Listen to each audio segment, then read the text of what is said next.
On January 26, 2022, in the midst of Russia's preparations to invade Ukraine, Canada's Deputy Prime Minister Freeland issued an outlining why Canada, home to the largest Ukrainian diaspora outside Russia, would support Ukraine unconditionally, outlining a Manichaean view of a struggle between democracy and authoritarianism. Canadians, our own parents and grandparents, fought and died to establish a rules-based international order during and after the Second World War. Freeland's Ukrainian grandfather on her mother's side, Michael Chomiak, did nothing of the sort.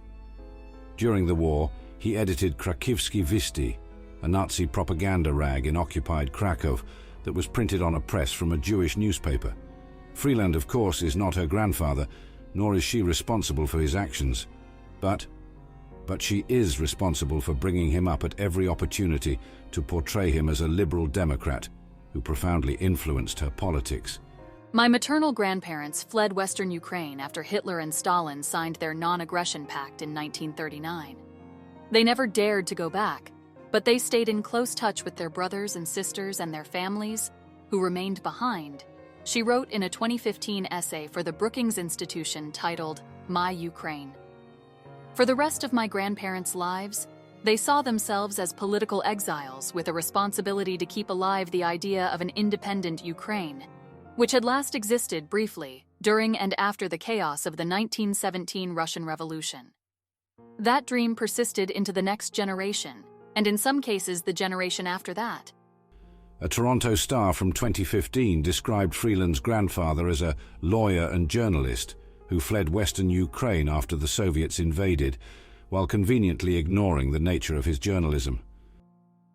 All my grandparents loved Canada, but my Ukrainian grandfather was the most passionate, Freeland said.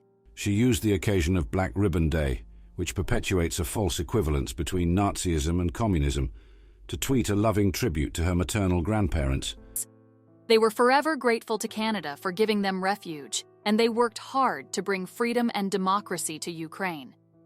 The Deputy Prime Minister and Finance Minister's revisionist family history is part of a broader project of myth-making in parts of the Ukrainian diaspora, in which certain anti-Soviet Nazi collaborators are often rebranded as nationalist war heroes.